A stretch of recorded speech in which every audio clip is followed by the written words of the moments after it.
Hi, everybody. This is Carol McMakin. This is the Frequency-Specific Microcurrent webinar for May 15, 2018. It's always exciting to use a new platform, so apologies for being a little bit late. We're going to do something a little bit different with this webinar. A lot of people wonder when they look into frequency-specific microcurrent, how do the frequencies actually work? What do they do? What does frequency-specific mean? So when we use frequency specific, how do the frequencies work and what are they doing? Answer to that question comes from what we've done with frequency specific microcurrent in the last 20 years, 22 years actually. The first time I ever used the frequencies was 1995. Got serious about it in 96, started teaching it in 97. And between 1997, so in 21 years, we have produced a fair amount of data and hundreds of thousands of patient case reports and experiences. So how the frequencies work will affect what frequencies you use and why and how you use them, okay? So where did the frequencies come from? Well, back in the early 1900s, about probably starting about 1906, 1908, there became a widespread interest in the United States and England in using frequency-specific therapy and in using electromagnetic therapies in general. They were used very widely, probably 2008, 2010, the Flexner report came out and said that, hey, drugs and surgery and practice of medicine, we really have to standardize medicine. And everybody pretty much ignored it.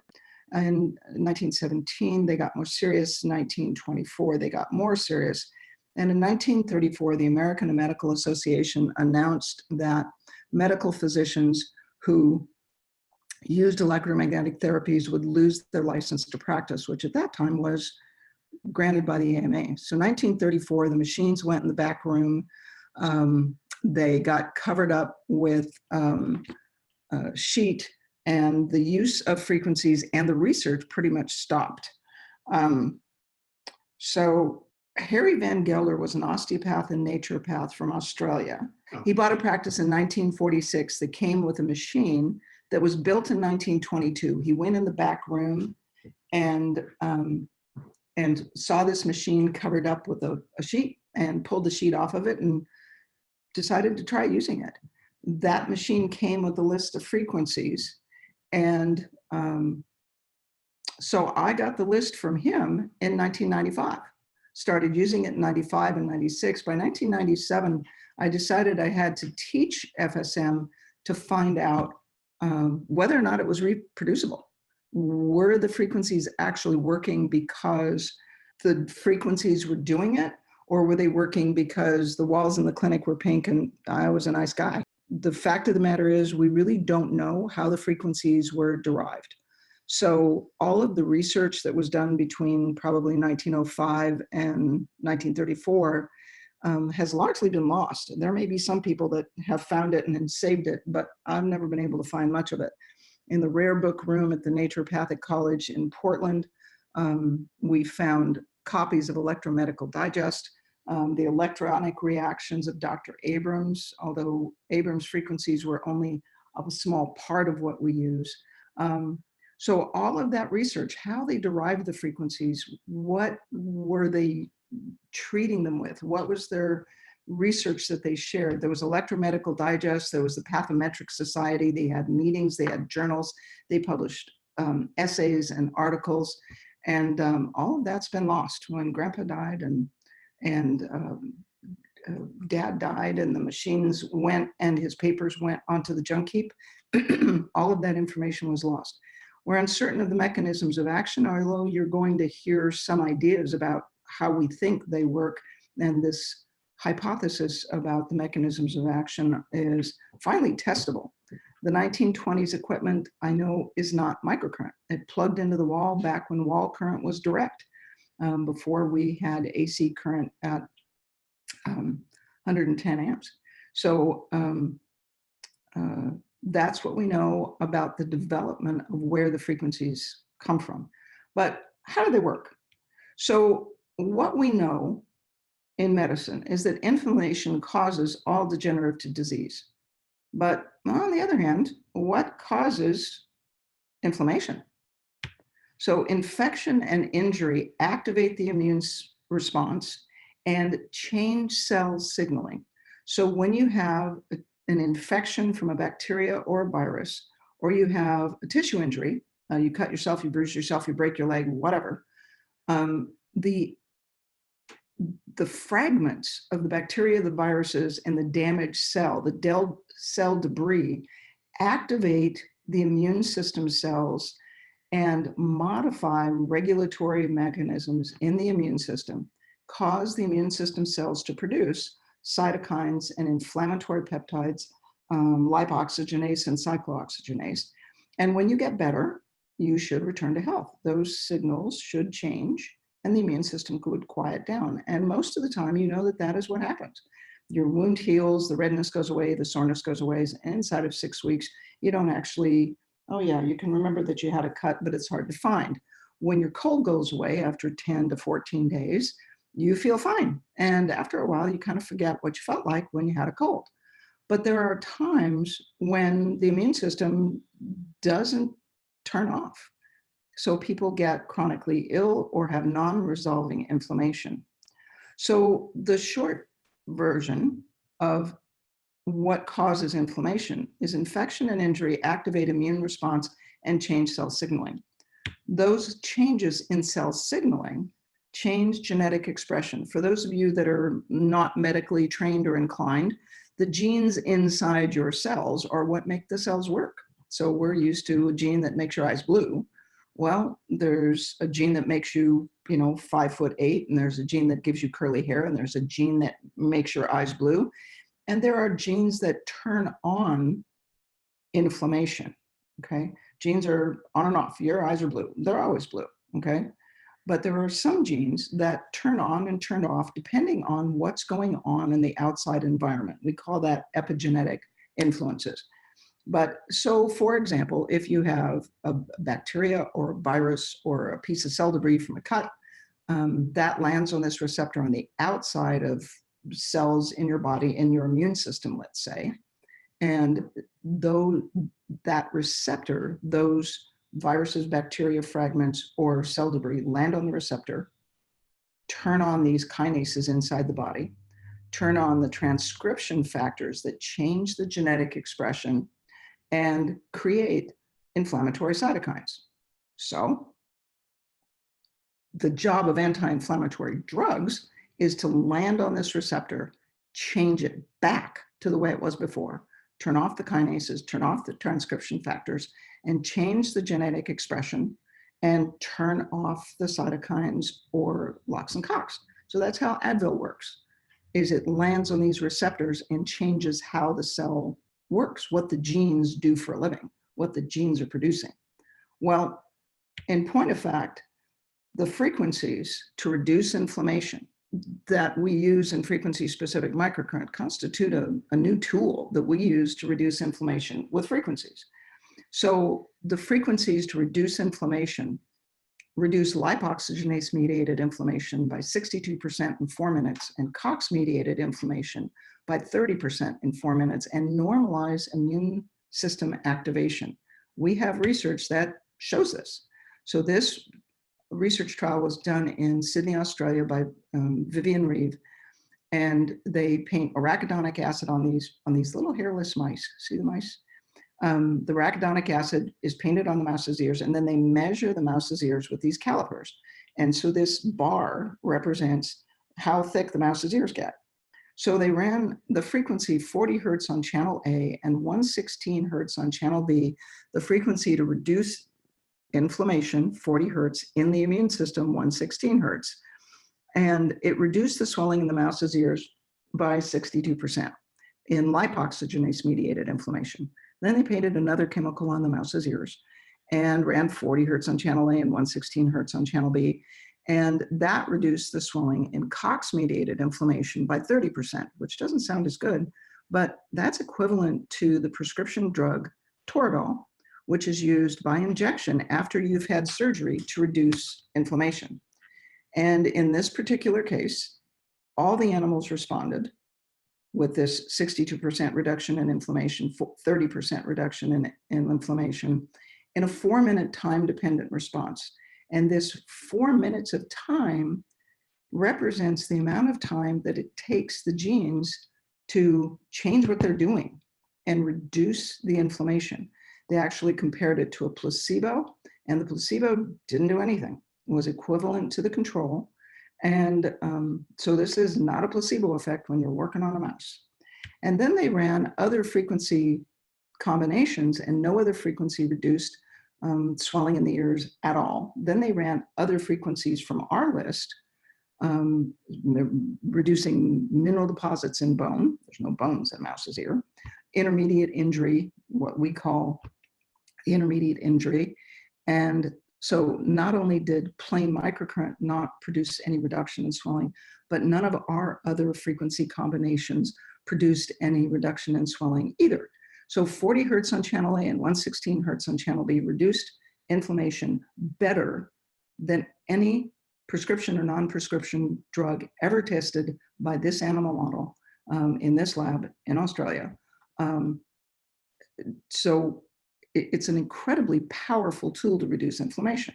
Well, here's a precaution that we have to observe when we use 40 hertz on channel A and 116 hertz on channel B. 40 hertz changes cell function and turns off inflammation. And this inflammation stays off for about 2 to 6 hours in humans. If you have an infection, the immune system is used to contain infection. That's why an infection, a thorn in your skin or an infection in your skin is red and swollen and it hurts, is because your immune system is attacking it with inflammatory products. You turn that inflammation off, and while the inflammation is off, the infection can proliferate. So we use this frequency to reduce inflammation as an indicator about whether or not there's infection. If 40 hertz increases pain, then we go and check for infection. If the patient's on antibiotics for any infection, then it's okay to treat it. So then they sunburn the mouse. I know, I always feel sorry for the mouse when we get to this slide. Anyway, so if you sunburn a mouse, it increases swelling. If you don't treat the mouse, it increases swelling at 21, 23, 25, and 27 hours. If you treat the mouse immediately with 40 hertz on channel A and 116 hertz on channel B, the swelling goes down, but it's not really that impressive, right? It's not statistically significant. If you wait 2 hours for the sunburn to affect the genetic expression in the cells, the use of 40 hertz on channel A and 116 hertz on channel B reduces the swelling by at 21, 23, 25, and 27 hours in a statistically significant pattern. Looks like it reduces it by about a third. So that's kind of cool. 0.05, 0.01 says that this is not chance. This is statistics. It's not chance. We really do reduce swelling with 40 and 116. However, there is an effect of sunburn in mice that is studied with this system. So you paint a contact sensitizing agent on the hind leg at the time of the UV exposure. So you paint this contact sensitizing agent on the hind leg of the mouse at the time of the UV exposure. And then 2 weeks later, you paint it on his ear.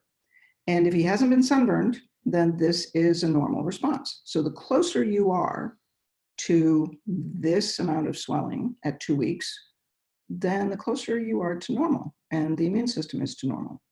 However, if you sunburn the mouse and you paint oxazolone on their hind leg before the sunburn, and then you sunburn the mouse, the immune response is suppressed. This IS here stands for immune suppression. The immune response is suppressed by 63%. If you treat them at 2 hours, that immune suppression is reduced from 63 to 57%. That's pretty cool. If you treat them immediately, now remember, this is a group that didn't have a particularly impressive reduction in swelling, but if you treat them immediately, the immune suppression is cut in half from 63 to 31%. 2 weeks after a single 4-minute application of a frequency, one and only one frequency for 4 minutes. Exactly. So the immediate FSM treatment changed immune response permanently. So what that suggests is that when we treat with the frequencies to address the immune system, it is possible, based on this research, that we can reduce or change, not reduce, change and help normalize the function of the immune system permanently. That is honestly the most impressive data we have. It's the hardest to understand. It's complicated, but it suggests that the frequencies truly do affect the genetic expression in immune system cells. So inflammatory cytokines are associated with pain in the nervous system, and degeneration in the brain and the joints. All of the neurodegenerative diseases have at their source inflammatory cytokines. The frequencies that we used in one study on fibromyalgia associated with spine trauma reduced inflammatory cytokines by factors of 10 and 20 times, and they all stop in the normal range. This means that the genes making these inflammatory cytokines have turned off. So it's impressive enough to think that we could take 54 fibromyalgia patients. Now, consecutive just means I treated everybody that came in the clinic. I didn't skip somebody because I didn't think we could help them. So 54 patients all in a row walked into the clinic over about a 1-year period, and we treated all 54 of them. They had an average pain chronicity of about 9.5 years with a range of 1 to 50 years. So these patients had been in pain with fibromyalgia for a really long time. I took 25 of those cases and presented them at grand rounds at the National Institutes of Health in Washington, D.C. This sample subset, I presented the 25 cases. They were representative in age and chronicity. And out of that 25 cases, a chemist at NIH analyzed blood sample data on a subset of 6 patients. And these patients were likewise representative of the whole group. So we can say pretty much with confidence after 13 years that we can treat successfully fibromyalgia associated specifically with spine trauma. There was a control patient. That patient had myofascial pain from trigger points and didn't actually have fibromyalgia from spine trauma. This group of fibromyalgia patients, there's 30% of them, 30% of fibromyalgia patients in the US, 30% of that, 6 million patients who have fibromyalgia, 2 million of those patients. There's only one frequency combination that is effective in that group, and that is the frequency 40 hertz, the one that reduces inflammation and reduces cytokines, and the spinal cord. If you've got full body pain, the only thing that could make that pain full body, that takes pain signals from the whole body and takes it up to the brain, is the spinal cord. So 40 hertz on channel A and 10 hertz on channel B. And as a group, these people had their pain reduced from an average of a 7.4. They walk in between a 5 and a 9. And they leave between a 0 and a 2. So their pain was reduced from an average of a 7 to an average of 1.3. And 58% of them recovered from fibromyalgia by using FSM in the office. Some of them used a home unit. Most of them got physical therapy. Most of them had a period of reconditioning. We did supplements. We treated their gut and their adrenals and interstitial cystitis. And this is how you hook them up. Current at the neck goes to the feet, through the whole body, but the frequencies address specifically the spinal cord, and there's data to show that. So interleukin-1 is an inflammatory cytokine, and cytokines are known to be hard to change. When you change them with drugs, it takes 2 to 3 months. But in this case, the cytokines changed in 90 minutes. They went from interleukin-1, and this first patient went from 392 down to 21. That p-value has 3 zeros, which means there's absolutely no way that this is coincidence or chance. Cytokines change slowly when they change at all. TNF-alpha went down. TNF-alpha went down from 299 down to 20 in 90 minutes. When you do that with a drug, a prescription drug that is delivered by injection, it takes 30 to 60 days for the TNF-alpha to go down to normal levels from wherever they are. Once again, this is statistically significant. Interleukin-6 is also associated with degenerative diseases in the brain and the gut, and those are the ones I know about. That went from 204 down to 15. So all of these cytokines are created by changes in cell signaling. Something happens in the spinal cord that causes the immune system cells to create inflammatory cytokines. There is absolutely no way that these cytokines are going to go down at that rate unless you change the cell signaling that creates them. And we have data not only on interleukin 1, 6, TNF alpha, we also have interferon gamma and CGRP, which are even harder to change. Substance P goes down by a factor of 10 times, from 132 down to 10, as an average from 180 down to 54, but it's still a little bit above the normal range there. This is in the normal range. And substance P is manufactured in the spinal cord. So this piece of data shows that we actually are addressing the spinal cord with that frequency 10 hertz. Endorphins go up. These patients get so relaxed and euphoric that by, this is 10:50, so at 10 minutes to 11 we started. By 11:30, this patient had her eyes closed and would prefer not to talk. By noon, she was pretty much so stoned that she couldn't talk. She was rousable, and when she left the office at about 1 o'clock, she was just fine. But the endorphins go up, and this is characteristic of treating this group of fibromyalgia patients. Cortisol went up, but that was not a stress response. These patients were not stressed. They were pretty stoned. Cortisol follows endorphins, because if you're going to raise endorphins that high, you're also going to raise the chemical that stimulates the adrenals. So that's where the cortisone came from.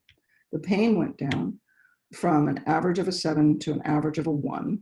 That p-value actually has 6 zeros, but anything more than 3 zeros is shown off according to the statistician, so we only published 3. All patients experienced pain relief. 58% recovered from fibromyalgia within 4 months. 13 out of 53 discontinued treatment inside of 1 to 2 months for reasons not related to treatment side effects. When you take somebody from a pain level of a 7 to a 1 in 90 minutes, and when they have been in pain for 15 years, their pain has not been below a 5 for 15 years, it creates an existential crisis that is unparalleled in medicine. So this is data. It's the people who discontinued treatment had the same positive outcomes as the patients who continued it and recovered from fibromyalgia. Recovery from fibromyalgia is never 100%, but these are profound outcomes in a condition that creates the most difficult and perplexing full body pain that physicians ever treat. And this patient recovered in 4 months. She had 14 of 18 tender points in December. She had 7 of 18 tender points in February. And at 6 years, she was still recovered. She was on no medication. She slept well, her digestion improved, and IBS improved. So recovering from fibromyalgia is possible. And it actually becomes what we expect in most cases, especially from spine trauma. There are about 6 other causes of fibromyalgia, and the treatments for them are not so simple. They're more complicated, but it still works. So fibromyalgia, especially fibromyalgia from spine trauma, about 30 to 40% of fibromyalgia patients have this type. And that group we expect to be able to treat, and about 60% of them will stay with the treatment program and get to recovery. So these genes are turned on by injury. So we're talking about genes again, and the genes that are turned on by injury determine the rate of healing. Frequencies and the current change those genes and speed up healing. So we know that microcurrent by itself, just direct current, just DC current, increases cellular energy by 500%. ATP is what your cells use for energy. You increase that cellular energy by 500%, and it provides virtually unlimited energy for healing injuries. So as long as the current is below 500 microamps, you increase ATP or energy production by 500%, protein synthesis by 70%, amino acid transport by 40%. This was done in 1982 by Ngoc Cheng, and 2001 and 2002 by Seegers in South Africa, and they were published in Medical Hypothesis and Clinical Orthopedics. So this patient had a 30-mile-an-hour side impact collision. She crawled from the car flipped over. She was 36 years old. She crawled out of the car, called the office, called her husband, went to the hospital, came to my office 4 hours, exactly 4 hours after the accident. And we did an hour-long history and then did 2 hours of treatment. We did what we call the new injury protocol and the concussion protocol.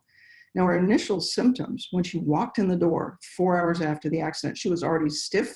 Her pain level was already a 6, and she already had her range of motion reduced by 50%.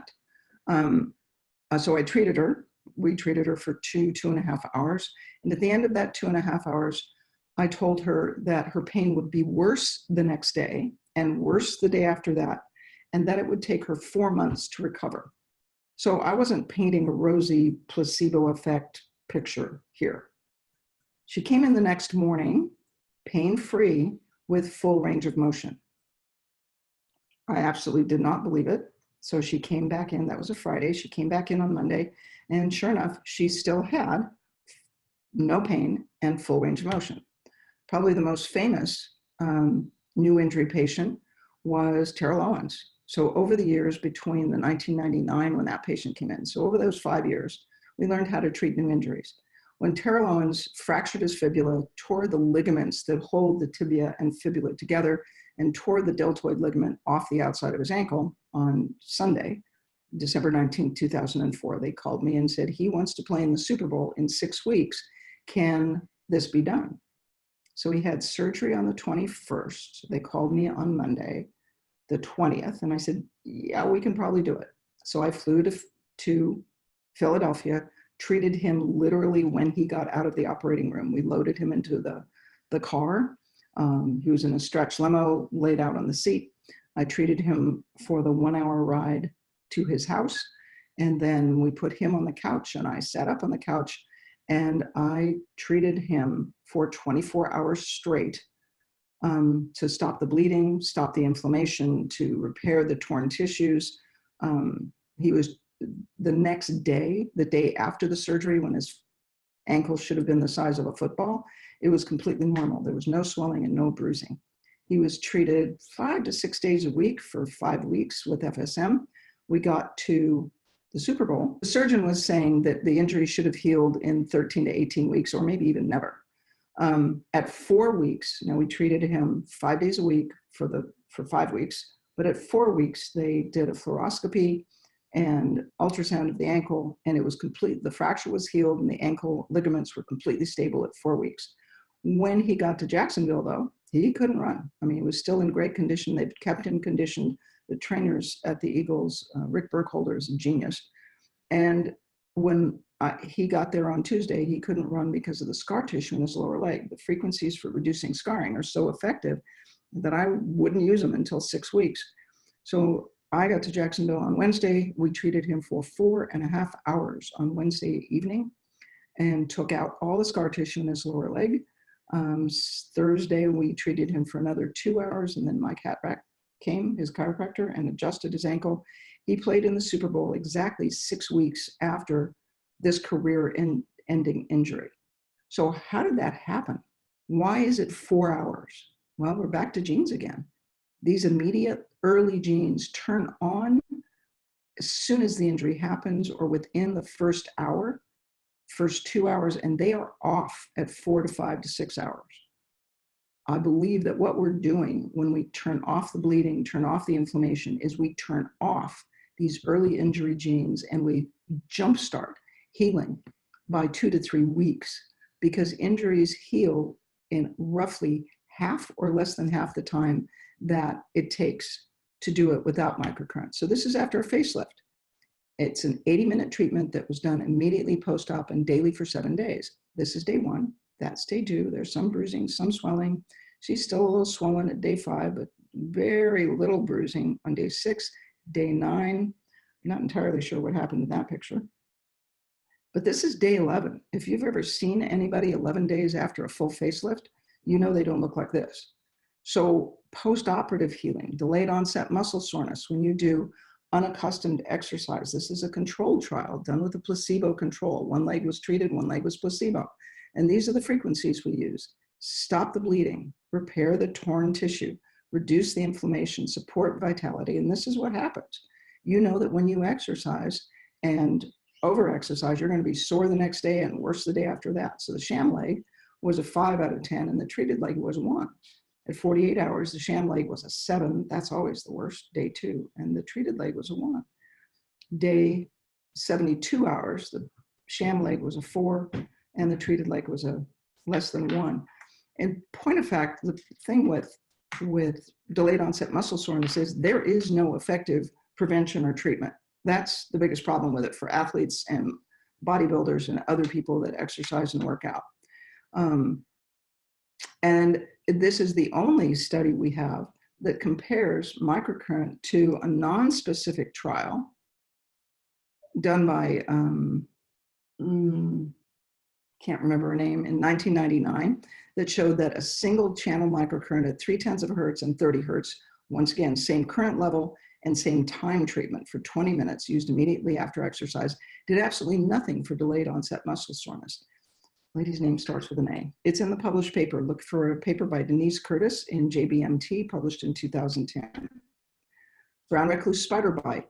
The surgeon said that the necrosis caused by the spider bite would heal, would require surgery in about 3 to 4 weeks as the tissue died and necrosed. And then at the 2nd month, there would be a 2nd surgery, and then we'd see at the 3rd month, and this wound would heal, but they would have to go in and cut away the dead tissue. So we treated with microcurrent for the blood vessels. The brown recluse venom dissolves the blood vessels and causes the blood to clot and damages the blood supply and the tissue, which makes it necrotic. So here's after 1 treatment. It was about an hour. These are the frequencies I used. The next day, this is what it looked like. So this is all purple and kind of dented in as the tissue is dying. Well, the next day, the tissue isn't dented in, and it's lighter, it's lacier. That really deep red is gone.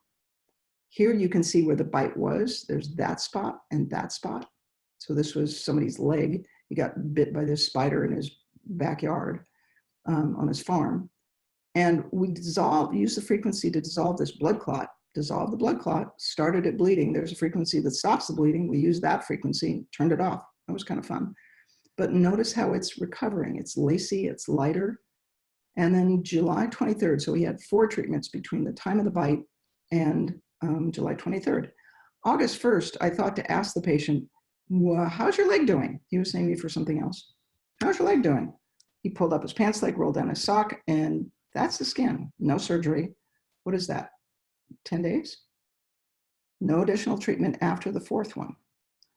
If you're doing surgery, post-operative outcomes and C-sections, FSM used immediately after the surgery shortens the hospital stay by about 1/3, almost a half a day, which is good if you're the patient and good if you're the hospital.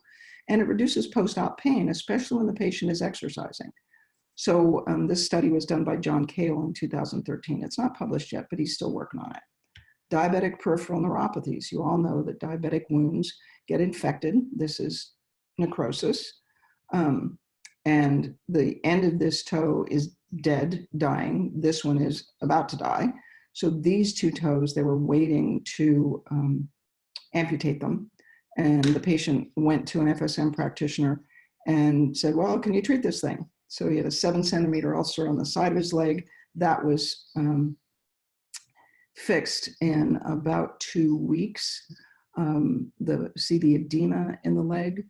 He had sensation loss in 7 out of 10 areas, and all of this was healed in 6 weeks. This wound was healed in 6 treatments.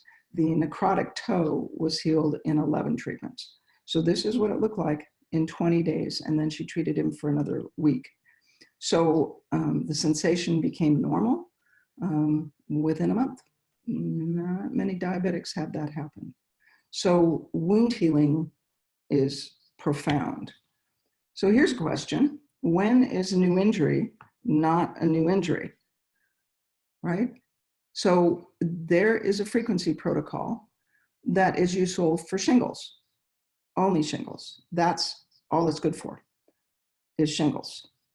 There are some patients who show up with a rash like this gentleman. He was 85 years old. He had a rash on his head, and his dermatologist said that it was actinic keratosis, which is a precancerous inflammatory condition that is treated with inflammation. Well, we treated it. I treated it for about 5 minutes with the frequency to reduce inflammation, and his pain went up. Well, the only time the pain goes up when you reduce inflammation is when there's an infection. So I took the contact off of his head, looked at his head again, and decided that this was shingles, which in an 85-year-old man in the ophthalmic branch of the fifth cranial nerve is really serious. This is what they die of. This is what they die with. This does not get better. So I treated him for 4 hours, 1 hour immediately upon discovery, then another 2 hours later in the day, another 2 hours the next day. He was pain-free after the first hour, but I kept treating him because this condition is so serious in somebody his age. He had no return of pain, and the lesions were gone in 48 hours. I published this paper in 2010 in Practical Pain Management, and it's titled The Non-Pharmacologic Treatment of Shingles. There is no way to get rid of shingles in 2 to 4 hours, and it's routine. These frequencies are extraordinary. So frequencies and genes, well, frequencies change genes and speed up healing. They kill viruses, they reduce inflammation. How does that happen? I mean, think about it. How does that happen? How do frequencies change your genes, right? Well, this is my hypothesis. The human body is a quantum biological system. You are, a biological system. Living tissue, your body, is biochemicals. Okay, as a body, you follow the rules of physics, of Newtonian physics. If we drop you off a building, you accelerate at 32 feet per second until you hit the ground. But Newtonian physics falls apart at the atomic and subatomic level. So let's just go back a level from your body falling from a building, from Newtonian physics. Let's look at your body as a quantum biological system. Living tissue is biochemicals. Okay. What are biochemicals? Biochemicals are molecules that are hooked together with bonds. If you look up things on the internet, you will see what the chemicals in your body look like and how they're hooked together. They're molecules held together by electromagnetic bonds. What are the molecules made of? Atoms. They don't have special atoms for bodies. It's the same atom that runs around in the linear accelerator in Chicago or Europe at CERN. Same atoms. What are those atoms made of? Same thing they're made of in Chicago and at CERN. Subatomic particles. How do they hang together? How are they bonded together? Well, they're held together by bonds. What kind of bonds? Electromagnetic bonds, which I don't totally understand, and you don't have to either unless you already understand that, at which point you're ahead of me by ways. So they're held together by electromagnetic bonds. I think of it like magnets. If you have a positive magnet, negative magnet, you hook them together, they hook together. Okay. In chemistry and biology and physics, bridges, roads, chemicals, lead crystal, every bond has a frequency at which it resonates. That is, where a very small input of energy at exactly the right frequency will resonate with that bond and cause it to vibrate. Okay? So we're going to come back to this resonating the bond and vibrating concept. Hold that thought for a second. So your body is an electromagnetic system filled with electromagnetic bonds, and you look solid, right? You really do. But those cells have more space inside of in between the molecules and atoms than there is stuff. And the cells in your body function as if they are a semiconductor network. You have water molecules that line all of these membranes and cells in your body, and they vibrate, they flicker. And when they flicker, they create this little hole that makes your body, for all intents and purposes, like one big or billions of little semiconductor chips. It's like your silicon or germanium chips, gazillions of them, right? Those semiconductor chips convey current. Becker found that you're more positive at the top and negative at the bottom, more positive centrally, more negative distally. And if you measure current between your middle and your fingers, there's going to be a change in charge. There are certain enzymes and signaling in your body that happen faster than a nerve impulse. Nerve impulses are too slow. These are energetic information transfers that happen in between parts of the body.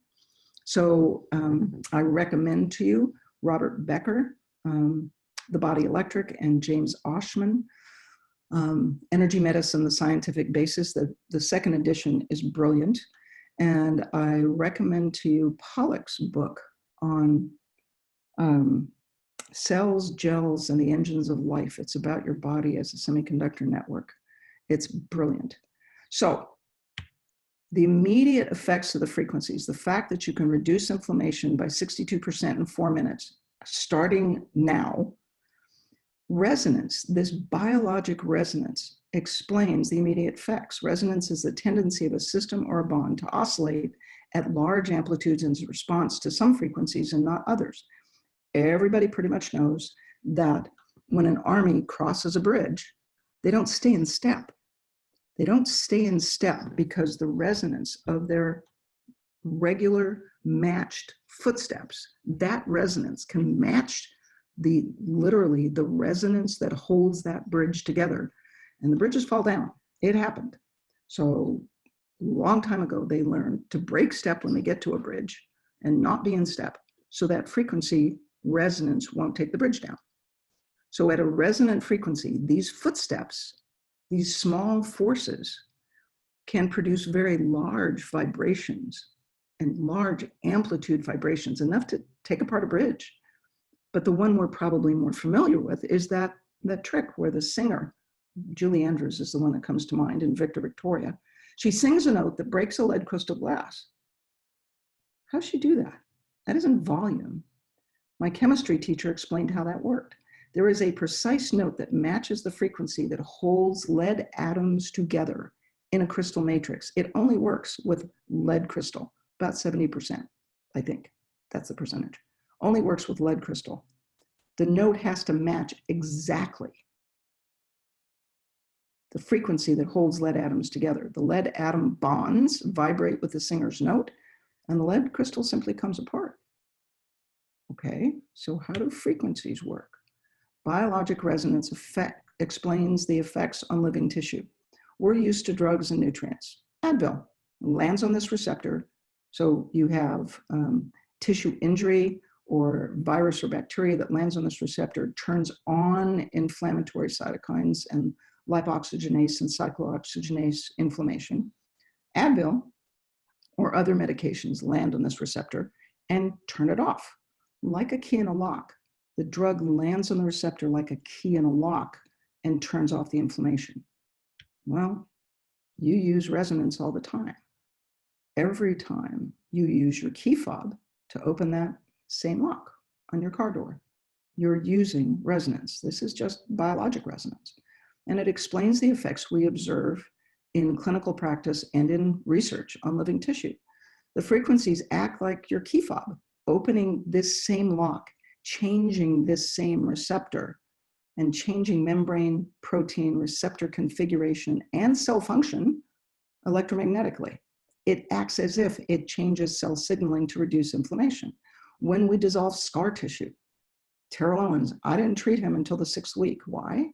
Because we dissolve, the frequencies dissolve scar tissue cross-links, and once they're dissolved, it takes too long to put them back. So we don't treat with the frequencies for scar tissue until the injury is 6 weeks old.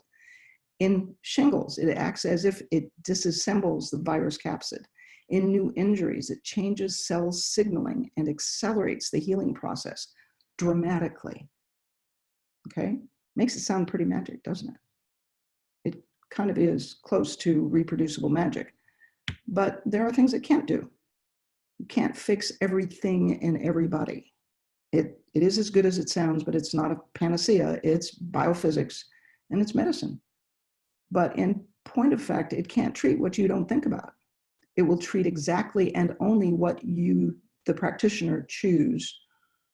And that can cause the results to vary. If the problem is not emotional and the practitioner only treats emotions, it's not going to work.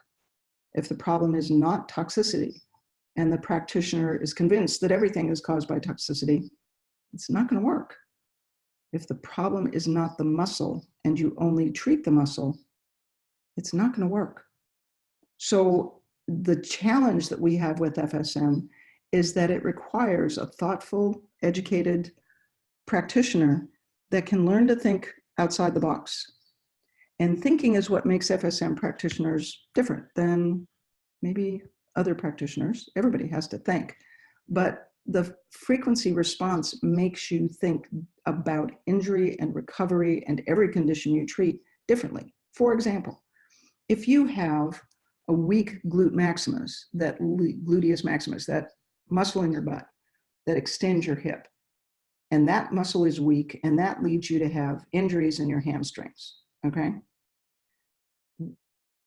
You can treat the hamstring and the glute, but that's not the problem. What we found over time is that the reason that the glute maximus is turned off is that the cerebellum inhibits the motor activity of the glute because the muscles in the front of your leg are adhered or stuck to the nerves in the front. So you have a little groin injury, you have a bruise, you have a whatever, it sticks the nerves to the muscles in the front. Well, your cerebellum is not going to let you do anything that will injure this nerve because, you know, nerves are important. So the best way to protect that nerve is to turn off the glute, which would stretch this in the front. So the way to treat the weak glute is not to treat the muscle. The way to treat the weak glute is to eliminate the scar tissue between the nerve and the fascia in the front. So you use the frequency to reduce scarring, 13 hertz, with the frequency for 396 hertz, the nerve. And you mobilize that, and the glute goes back to full function instantly. So FSM is taught as a 4-day course, but the course is just the beginning. The frequency response teaches you everything you need to know.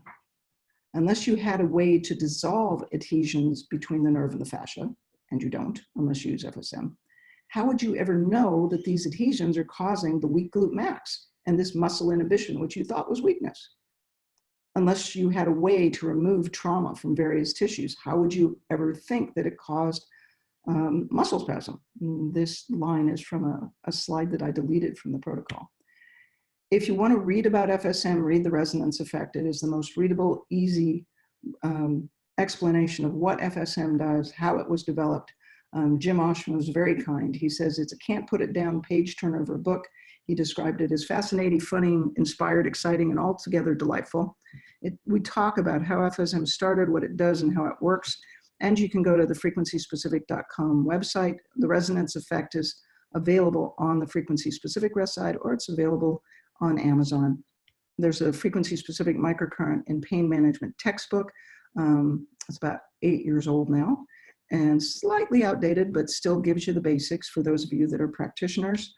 In 2018, we have 4-day seminars all over the US. We have a seminar in Philadelphia, June 21st to the 24th, that's not the 14th, 21st to the 24th, in Denver, July 26th to 29th.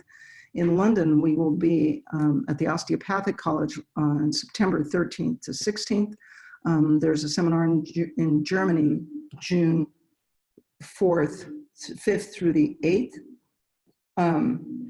So I have to warn you that the Frequency Specific Microcurrent seminar will change your life forever. If you're a patient, Frequency Specific Microcurrent has the potential to change your life in ways you could never imagine. If you're a practitioner, using Frequency Specific Microcurrent will allow you to do things that you can't now possibly imagine. The Frequency Specific Microcurrent will change your life forever. Join us, see it for yourself. Come to www.frequencyspecific.com, and we'll talk to you next month. Thanks for joining us.